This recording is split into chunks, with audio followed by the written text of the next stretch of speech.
Hello ladies and gentlemen and welcome back to Continental Aspire Soccer.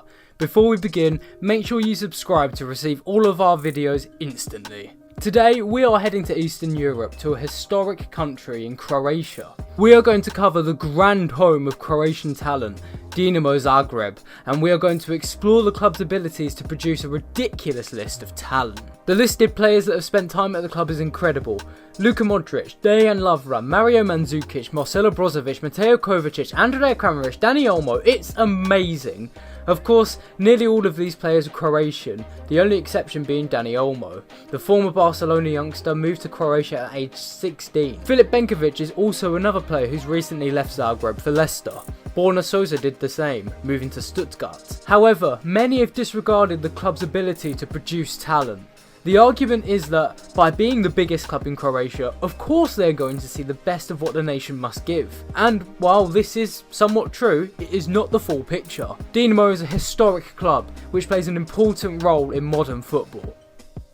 Let's establish who they are first. Dinamo Zagreb operate in Zagreb, the capital of Croatia.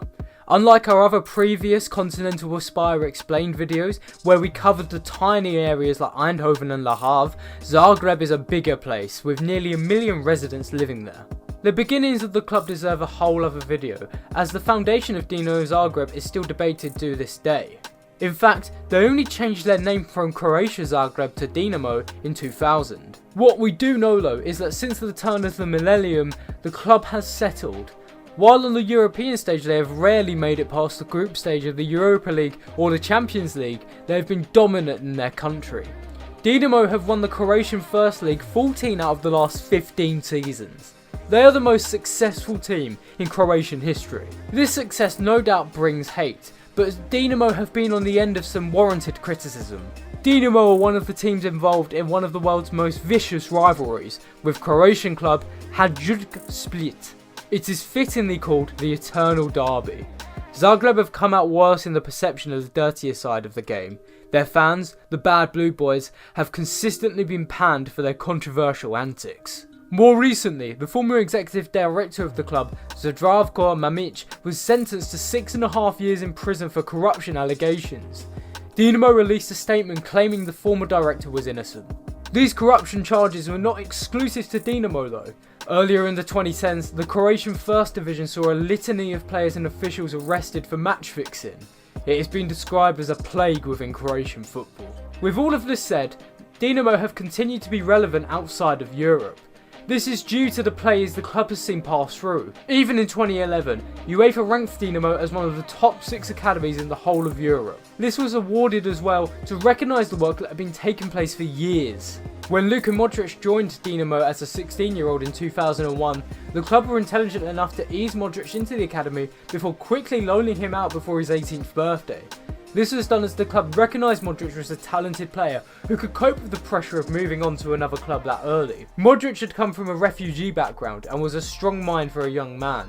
He was even given a 10-year contract by Dinamo, which helped them recoup around £15 million in 2008 when Modric signed to Tottenham. Modric is among a list of other top Croatian talents who have played at Dynamo, including Mario Mandzukic, Marcelo Brozovic and Mateo Kovacic. In fact, of the 20-man Croatian squad that travelled to their stunning World Cup run in 2018, 14 had played for Dinamo.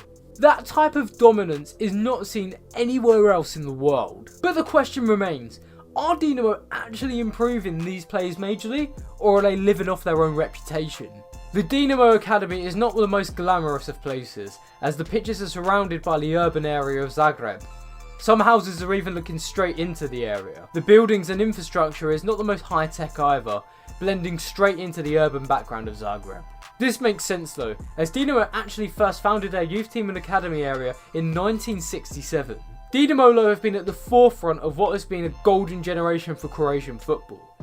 After the country's breakup with the Soviet Union and the state of Yugoslavia in 1991, Croatia would have been forgiven for slumping in a football sense. After all, as a new country, it could call on far less people to play football. But since Croatia had been allowed to play international football, they only failed to make the World Cup once. The culmination though of the work done in Croatian football and Dinamo was the 2018 World Cup. In the 30 years prior to that, going all the way back to 1988, Dynamo had been working hard on their academy. Dynamo have done a similar thing to Anderlecht, in that they concentrated their power and influence on the capital city of their country. They look for players of ages below 15 throughout Zagreb, and bring them all in under one umbrella. That's around 10,000 kids to choose from. And similar to Anderlecht, Dynamo will only give rare special exceptions to players outside of their capital city. As detailed by the great work from my personal football coach, Dynamo will only start to look at the whole of Croatia after the ages of 15. They will help move kids to a selection of houses near the academy and let them go to school in the area. This is a nice social method of housing players who have come from all other areas of the country. Dynamo also holds summer camps across Bosnia, Canada, Germany and Croatia in an attempt to broaden their potential intake. This is not some low-key camp either. Dynamo will send the club's top academy coaches to work in these places. The thing that sets Dynamo apart though is their work with the technical side of the game. They are obsessed with making sure every player is as proficient on the ball as possible. As seen in the video from mypersonalfootballcoach.com, 12-year-olds were made to shoot a very small mini goal to get a shot at a larger goal. While Dynamo may not have the most blessed facilities, the work ethic is what makes the club special. You can see a pattern between their most popular graduates. Mateo Kovacic, Marcelo Brozovic, Luka Modric and Andrea Kramaric are all really impressive on the ball, especially with their dribbling. Kovacic has been seen to escape 4 or 5 tackles in a row in the Premier League for Chelsea. Kramaric is a striker at Hoffenheim who is often played in midfield for his ability to bring the ball forward. There is a lingering sense of one of Dynamo's core aims, which is to never limit player touches.